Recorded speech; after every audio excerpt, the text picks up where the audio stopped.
Imagine a cena. Você mora numa comunidade bem pequena, cercada de mata fechada, às margens de um rio, ali no meio da Amazônia, bem perto da divisa entre o Maranhão e o Pará. A noite está começando e você sai de canoa para pescar, que é como você ganha a vida. Mas naquela noite, tudo muda de figura. Você vê uma luz enorme ao longe, vindo em alta velocidade em sua direção. Antes que tenha tempo de reagir, a luz joga um facho diretamente sobre você, e você simplesmente trava, sem conseguir se mexer. Depois a coisa fica ainda mais bizarra. De dentro daquela luz surge um raio vermelho que atinge o seu peito. Em poucos segundos você tem a sensação de que o próprio sangue está sendo drenado. O susto é tão grande que você desmaia e só acorda horas depois em um posto de saúde. Parece história de terror, né? Mas essa foi a realidade de muita gente humilde e ribeirinha no norte e nordeste do Brasil, a partir dos anos 70. Os relatos espalharam pânico por cidades inteiras, provocaram um verdadeiro caos e foram considerados tão sérios que até a Força Aérea Brasileira acabou entrando em cena, dando origem à famosa Operação Prato. No episódio de hoje vamos falar sobre os casos ocorridos entre 1976 e 1977, principalmente no Piauí, Ceará e Maranhão, dentro do mesmo conjunto de acontecimentos que posteriormente ficaria associado à chamada Operação Prato. Eu sou Jackson Camargo. Vem comigo conhecer essa história, aqui no podcast Fenômeno.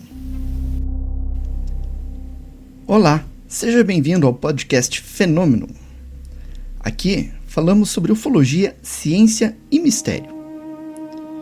Um podcast para você que se interessa pelo universo e seus mistérios. Eu sou Jackson Camargo. Embarque comigo nessa jornada, na busca pelo desconhecido. No final dos anos 70, mais precisamente entre 1977 e 1979, vários estados do norte e nordeste brasileiro viraram palcos de uma história macabra que tirou o sono de muitas pessoas. Estados como Amazonas, Pará, Maranhão e Piauí foram tomados por uma onda de pânico. E a história era quase sempre a mesma. Objetos voadores luminosos que apareciam do nada durante a noite e disparavam feixes de luz contra as pessoas, com uma preferência aparentemente inexplicável por atingir mulheres. Hoje, com informações provenientes tanto no meio civil, através de pesquisadores, jornalistas e outras pessoas que acompanharam os acontecimentos, quanto do meio militar, por meio de registros relacionados à Operação Prato, é possível identificar um aparente padrão de comportamento atrás do fenômeno. Os primeiros casos ocorreram no Ceará, em abril de 1976, e aos poucos foram avançando para o oeste, chegando no Piauí em julho daquele ano. No Ceará foram registrados alguns episódios agressivos, e talvez o mais conhecido daquele período seja o caso de Alfredo Marques Soares, que trabalhava em uma fazenda em Cardeiros, no Ceará. Em julho de 1977, Alfredo foi atacado por um OVNI. Já era noite quando ele seguia a pé para a casa de um amigo e, de repente, sentiu algo atingir a parte de trás da perna esquerda. Ao olhar para trás para entender o que estava acontecendo, ele observou um grande objeto luminoso de cor branco-amarelada. Alfredo sentia como se aquela coisa estivesse tentando sugá-lo e, apavorado, ele se agarrou a uma cerca de madeira. Ele não conseguia mexer a perna direita, que doía muito, e também sentia ondas de calor e frio vindas do objeto, que era tão intensamente iluminado que chegou a cegá-lo momentaneamente. Em determinado momento, o objeto aparentemente o soltou. Alfredo aproveitou para correr e se esconder debaixo de um cajueiro que ficava nas proximidades. A testemunha viu o objeto subir e se afastar do local. Com dificuldade, ele voltou para casa e pediu à filha que verificasse a parte de trás de sua perna. A região estava preta azulada, com aparência de queimadura. No dia seguinte, Alfredo estava traumatizado, chorando muito e tremendo. Depois que conseguiu se acalmar, ele procurou atendimento médico, e o local atingido apresentava bolhas e estava infeccionado. Além disso, ele urinou intensamente durante 2 dias, apresentando dor de estômago, diarreia, dores nas costas e em todo o lado esquerdo do corpo. E durante 3 meses teve muita dificuldade para andar e precisou usar muletas. No estado vizinho, Piauí, os casos foram também significativos e chegaram a ser noticiados nos jornais locais.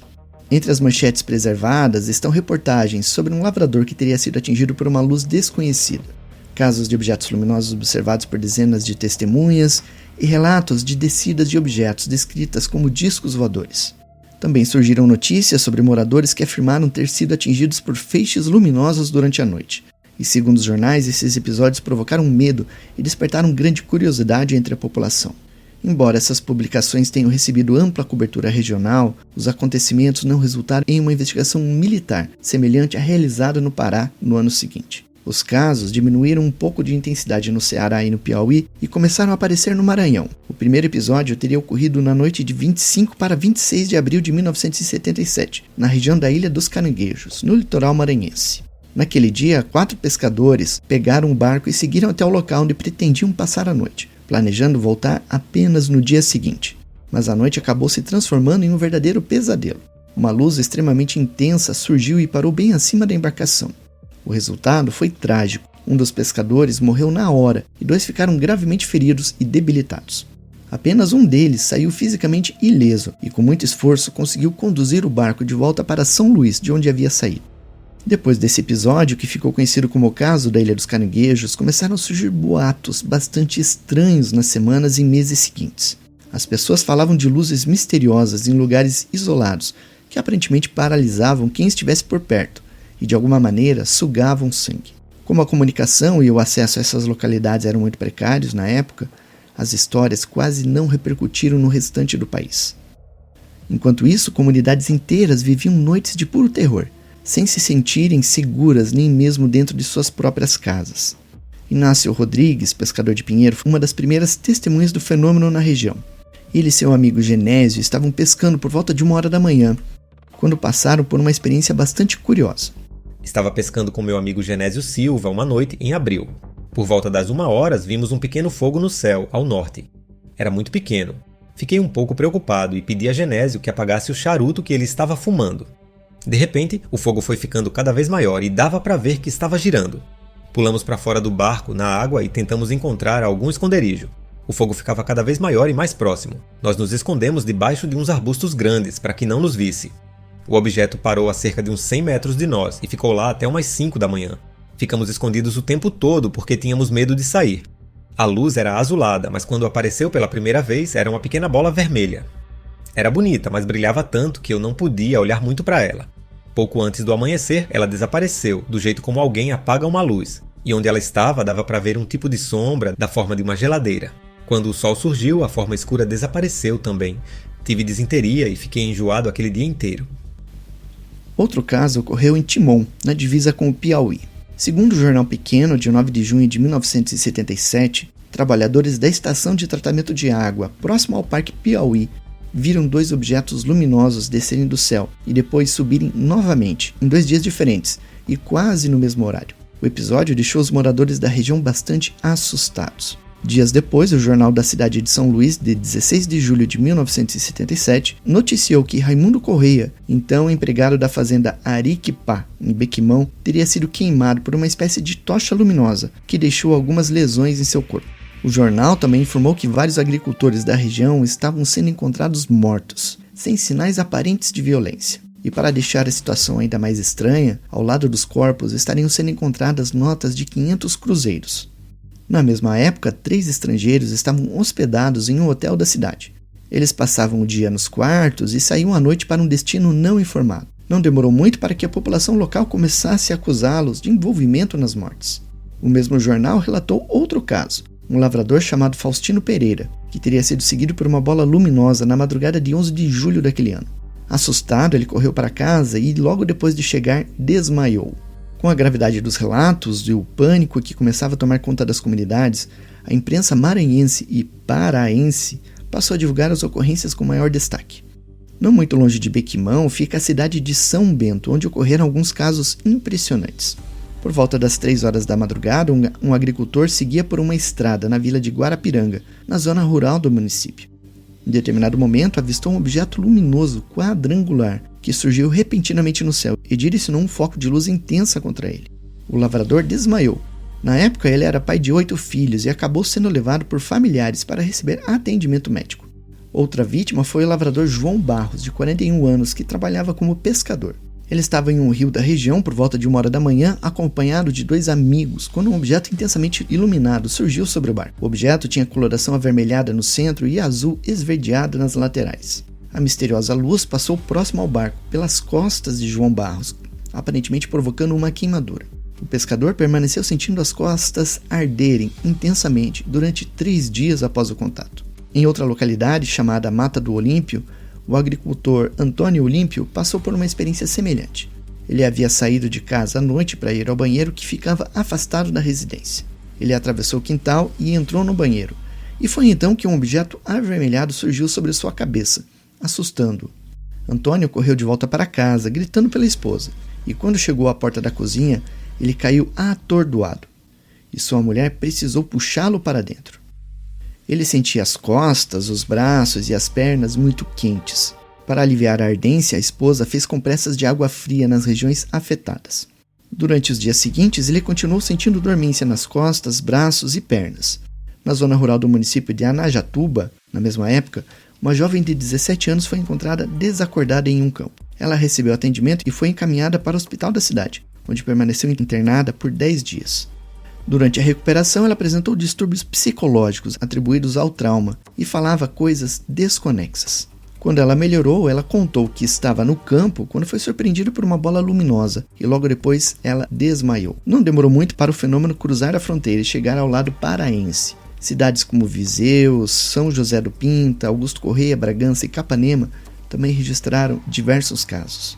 Com os relatos ficando cada vez mais graves e o pânico tomando conta da população, a imprensa do Maranhão e do Pará resolveu dar mais espaço ao tema. Entre junho e agosto, os jornais locais publicaram diversas matérias sobre aparições nas regiões afetadas. Fenômeno, o seu portal de acesso aos mistérios que assombram a humanidade. O Jornal Imparcial, de 17 de julho de 1977, divulgou outro caso impressionante, desta vez ocorrido na zona rural do município de Pinheiro. Segundo a reportagem, um objeto luminoso descrito como um fogo nas cores amarela, azul e vermelha foi observado por muitas pessoas da cidade, entre elas o vice-prefeito Orzete Amorim. Vários pescadores que trabalhavam durante a noite foram surpreendidos pelo OVNI, que chegou a ficar a cerca de 30 metros de distância. O objeto era muito quente e os pescadores assustados acabaram se jogando na água. Um detalhe que aparece com frequência nos relatos é a espantosa velocidade atribuída aos objetos. Em um instante, eram apenas pontos luminosos que se confundiam com as estrelas. Poucos segundos depois, já estavam muito próximos, ou até mesmo acima da cabeça das testemunhas, iluminando todo o ambiente. Uma edição do jornal O Estado do Maranhão, de 20 de julho de 1977, descreve a situação da seguinte maneira. O aparecimento nos céus de Pinheiro de um objeto voador não identificado está causando suspense e pânico entre a população e estimulando imaginações que chegam até o ponto de haver quem afirme que o aparelho não identificado chega a aproximar-se das pessoas para estonteá-las com um jato de luz e retirar-lhes o sangue. Está definitivamente confirmada a presença nos céus da Baixada de um estranho objeto e a população de São Luís vai ter oportunidade de se certificar disso quando ver o filme realizado aqui pelo cinegrafista da TV Difusora. O UFO, que tem sido visto por milhares de pessoas desta região e mais insistentemente no espaço entre Pinheiro e São Bento, tem forma estranha semelhante a um Y e tem uma chama na parte inferior. O ambiente na região é de generalizado temor e as pessoas não ousam sair de noite face aos rumores de que, ao aproximar-se da Terra, o UFO emite um jato luminoso de grande calor que queima a pele das pessoas. Vendo a situação sair do controle, o então prefeito de Pinheiro, Maneco Paiva, enviou um ofício diretamente ao comando da aeronáutica em São Luís, pedindo uma intervenção urgente antes que o pânico tomasse conta da cidade. A imprensa cobriu o episódio e informou que o comando repassou o pedido para a base aérea de Belém, que por sua vez acionou o Ministério da Aeronáutica. A essa altura, os moradores das áreas rurais eram os que mais sentiam os efeitos do fenômeno. Antes de maio de 1977, eles costumavam voltar do trabalho, da pesca, da lavoura ou da caça tarde da noite. Durante aquela onda de avistamentos, porém, muitos passaram por algum tipo de experiência, geralmente assustadora. Vários afirmavam ter sido atingidos ou aparentemente atacados por esses objetos que teriam deixado queimaduras ou até mesmo marcas. Com o aumento de casos, a população passou a evitar sair à noite, até mesmo para ir ao portão de casa. Foi mais ou menos nessa fase que começou a segunda parte do fenômeno, concentrada no norte do Pará, na região da Baía do Sol, atingindo cidades como Vigia, Colares, Santo Antônio do Tauá e chegando até os arredores de Belém. Daniel Rebisso Diese, um dos principais pesquisadores do caso e ex-presidente do SPEX, costuma dividir essa história em duas etapas. A fase inicial, ou fase Gurupi, e a segunda fase, que ocorreu na região da Baía do Sol, em Mosqueiro. Na fase Gurupi, os acontecimentos se concentraram nas proximidades do rio Gurupi, justamente na região de limite entre Maranhão e Pará. Cidades como São Vicente Ferrer, São Bento, Pinheiro e Bequimão foram algumas das mais atingidas.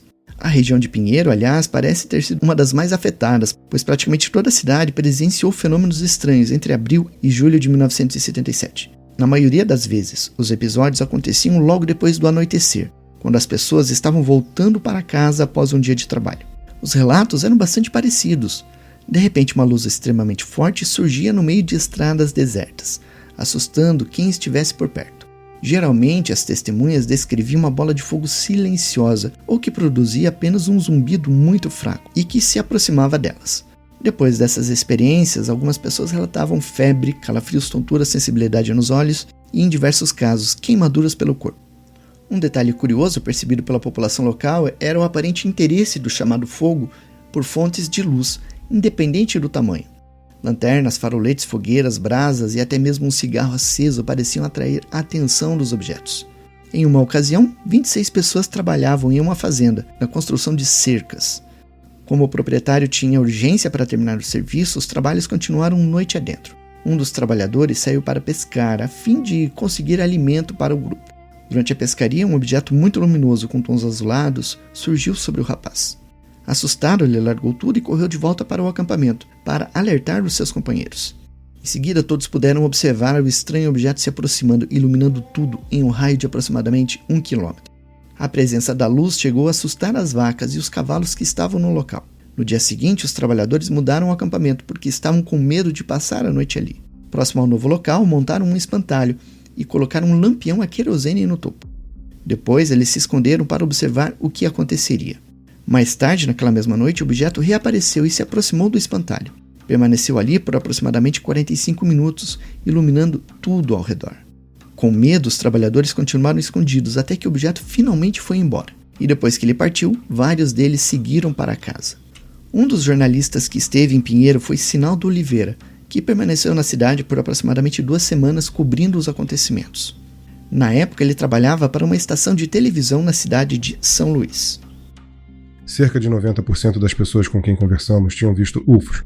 Muitos pescadores chegaram a ser queimados. Certa noite, filmamos uma coisa estranha passando no céu, num movimento ondulado. Parecia um satélite, mas variava muito em forma e tamanho. Foi aumentando e, de repente, desapareceu.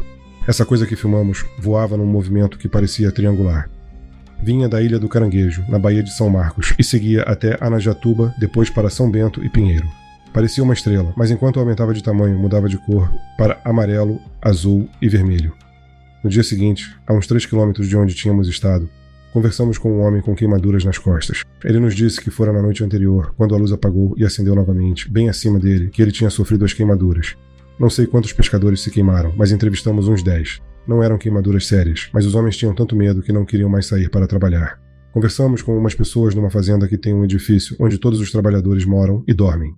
Esse sujeito em questão correu o máximo que pode até o prédio e a luz ficou voando em volta da construção por uns 20 minutos. Embora pouco comentados nos meios ufológicos, existem relatos de possíveis casos de abdução em meio à onda de ataques do chupa-chupa. Em Pinheiro, no Maranhão, em 10 de julho de 1977, José Benedito Pogea saiu de casa por volta de 1h da manhã para pegar um ônibus. Ele carregava uma lanterna para iluminar o caminho até o local onde esperaria o transporte. Sua experiência começou antes mesmo dele chegar lá. No meio do caminho surgiu um objeto luminoso azul esverdeado sobre ele e o acompanhou por cerca de 200 metros. Depois disso, o objeto se posicionou sobre um arbusto e emitiu um feixe de luz contra José Benedito, que logo desmaiou. Quando ele acordou, ele descobriu que estava em um ambiente estranho, onde havia pequenos seres com os quais teria permanecido durante algumas horas, de maneira aparentemente amistosa. Em determinado momento, esses seres o levaram para dentro de um objeto, e ele perdeu novamente a consciência. Só voltou a acordar pela manhã por volta das 8h30, já próximo ao porto de Itaqui, em São Luís. Poucas horas depois, ele começou a sentir uma dor terrível no lado direito do corpo. Ele então retornou a Pinheiro com muita dificuldade. Nos meses seguintes, ele continuou se sentindo mal e apresentava dificuldades para se locomover, precisando usar uma bengala. Um detalhe curioso desse relato é que, antes do contato, Pogea sentia dores de cabeça decorrentes de uma cirurgia realizada 13 anos antes. Em função dessa cirurgia, ele havia ficado com problemas auditivos e sua visão era prejudicada. Quando desmaiou após observar o objeto pela primeira vez, ele perdeu os óculos e sequer percebeu isso ao acordar em São Luís na manhã seguinte. Ele só percebeu a perda mais tarde, quando ele retornou à cidade de Pinheiro. Segundo seu relato, sua visão estava absolutamente normal e os problemas decorrentes da cirurgia não voltaram mais a incomodá-lo. Sua audição também teria melhorado um pouco. Antes, ele sofria de surdez total. Depois do contato, ele passou a conseguir ouvir o telefone, sons de televisão e até latidos de cachorro. Outros casos de abdução foram relatados em diferentes regiões, tanto durante a fase Gurupi quanto na fase final do fenômeno chupa-chupa. Não existe, porém, um estudo detalhado sobre o que teria acontecido durante essas abduções. Por isso, não é possível determinar com segurança qual seria a relação entre os relatos de avistamentos e essas experiências. Fenômeno, o seu portal de acesso aos mistérios que assombram a humanidade. O jornal Pequeno noticiou em 19 de julho de 1977 que um objeto luminoso havia sido observado próximo à própria capital do estado, São Luís. Por volta das 5 horas da madrugada, o lavrador José Antônio Pereira, de 42 anos na época, e morador da região do Coqueiro, na Estiva, avistou um objeto luminoso e teria sido atingido por um foco de luz emitido pelo OVNI. Ao ser atingido pela luz, ele desmaiou e só recuperou a consciência mais tarde, já no pronto-socorro. O caso foi investigado pelo DOPS e provavelmente existe algum relatório oficial sobre esse episódio. Depois disso, as inteligências por trás dessas aparições parecem ter perdido a vergonha e começaram a se mostrar com mais frequência, inclusive durante o dia. Em 22 de julho, o OVNI foi visto em plena luz do dia sobre a cidade de São Luís. 2 dias depois, em 24 de julho, ocorreu um novo avistamento, desta vez na rodovia entre as cidades de Pacas e Pinheiro. Com a intensidade das aparições, policiais militares montaram uma patrulha para tentar flagrar o objeto. Uma caminhonete que transportava policiais de Pinheiro acabou se deparando com um OVNI luminoso na estrada. Quando os policiais desligaram as luzes do veículo, o OVNI também se apagou. Pouco depois, porém, começou a emitir flashes luminosos. Assustados, os policiais resolveram se afastar do local e só voltaram a acender as luzes depois que estavam mais distantes. No momento em que os faróis foram novamente ligados, o OVNI também acendeu as suas luzes. O jornal Estado do Maranhão, em 27 de julho, informou que na manhã de 24 de julho, a senhora Colcina Gonçalves da Silva foi atacada por um OVNI em plena luz do dia, no bairro Bom Jardim, em São Luís. Ela realizava tarefas domésticas quando precisou ir ao quintal. Ao chegar lá, ela percebeu a presença de um objeto luminoso que disparou um raio contra ela, fazendo-a perder a consciência. Familiares a encontraram desacordada e a levaram para dentro de casa. Ela recobrou parcialmente a consciência, mas falava palavras desconexas. Diante do quadro, ela foi levada para a Casa de Saúde Santo Antônio, onde ficou internada aos cuidados do médico Pedro Guimarães. A reportagem também informou que as escolas locais, que funcionavam no período noturno, ficaram vazias, pois os estudantes estavam com medo de sair de casa e se deparar com o fenômeno. No dia seguinte, o mesmo jornal publicou novas notícias envolvendo fenômenos ufológicos no Maranhão. A reportagem relatou que dias antes, em 25 de julho, um morador da Coab teria sido atingido por um raio disparado por um desses aparelhos. Desesperado após ser atingido, ele bateu em várias portas de casas locais, pedindo ajuda. Os moradores, assustados, acharam que fosse um bandido e não abriram as portas. Esse homem só foi encontrado horas mais tarde, desacordado em um matagal nas margens da estrada do Sacavém, apresentando estranhas queimaduras semelhantes às observadas no caso da Ilha dos Caranguejos. O mesmo jornal relatou outro episódio, um pouco mais grave, desta vez ocorrido no povoado de Barro Vermelho, em Santa Inês. Um senhor identificado como Adonias teria sido atacado e cegado pelo fenômeno na noite de 21 de julho. Na mesma noite, o OVNI também teria sido visto em Pindaré Mirim por um grupo de pescadores que acabou sendo surpreendido pelo objeto. Em pânico, esses pescadores se jogaram na água e atravessaram o rio a nado. Quando chegaram na margem oposta, estavam muito mais cansados do que normalmente ficariam ao realizar aquela travessia. Outra notícia publicada no mesmo jornal, na mesma data, chama a atenção. Embora não fizesse qualquer menção a OVNIs ou fenômenos celestes, a matéria comentava uma estranha onda de desaparecimentos de pessoas na região de São Luís. Não houve informações adicionais nos dias seguintes e não é possível confirmar qualquer ligação entre esses desaparecimentos e a onda ufológica que acontecia. Ainda assim, a coincidência temporal chama a atenção. Também no dia 27 de julho, outro jornal, chamado O Imparcial, noticiou que uma equipe de investigação teria sido formada pela Secretaria de Segurança Pública do Maranhão para apurar os contatos hostis que estavam ocorrendo na região. O órgão teria enviado um representante para investigar e tentar estabelecer algum tipo de comunicação com o OVNI, mas sem qualquer sucesso. 2 dias depois, o jornal O Estado do Maranhão publicou que na noite de 17 de julho, em Barra do Corda, o sitiante João Batista Souza estava cavalgando quando um objeto luminoso surgiu sobre a região, assustando o agricultor. Ele se escondeu em uma moita e permaneceu observando o objeto que aparentemente pousou. No aparelho, que teria formato semelhante ao de um chapéu, se abriu uma porta, e de dentro dela saiu um pequeno ser de aproximadamente 1 metro de altura, carregando algo parecido com uma lanterna que emitia uma luz roxa. O agricultor perdeu a consciência e foi encontrado pelos filhos na manhã seguinte. Bastante debilitado e sem forças, esse estado teria permanecido durante vários dias. Em 29 de julho, o jornal O Estado do Maranhão noticiou mais um caso, desta vez ocorrido em Santa Helena. Uma senhora estava nas proximidades de uma estrada quando foi atacada por um objeto luminoso. Ela desmaiou e mais tarde foi encontrada por moradores da região. A mulher apresentava um ferimento profundo, semelhante a uma queimadura no pescoço, além de forte anemia após a sua experiência. Em 7 de agosto, em Tapicuru Mirim, Patrício Ferreira Mendes, de 19 anos, estava em uma área rural durante a noite, quando uma luz surgiu sobre uma árvore. O objeto teria disparado um raio contra o peito do jovem, fazendo-o cair. Justamente nesse momento, sua arma disparou sozinha, e Patrício foi levado para a casa de parentes e posteriormente para a residência da mãe. Ele estava debilitado, falando coisas desconexas. E por fim, 1 mês depois, ocorreu um outro ataque.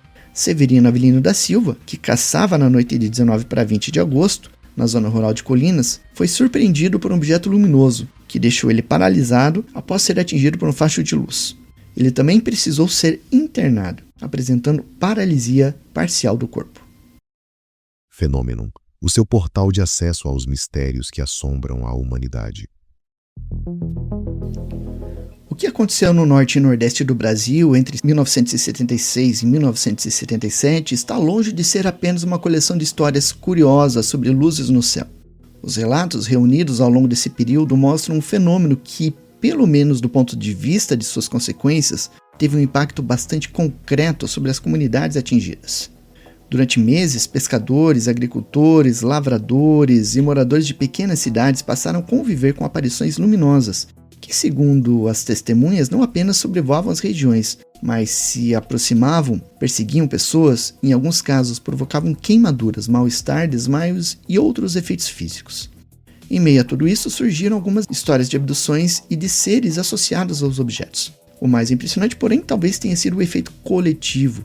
Pessoas que dependiam da pesca, da caça e do trabalho noturno começavam a evitar sair de casa depois do anoitecer. Escolas ficavam vazias, moradores se trancavam em suas casas e até autoridades municipais e policiais passaram a se envolver diante do medo crescente.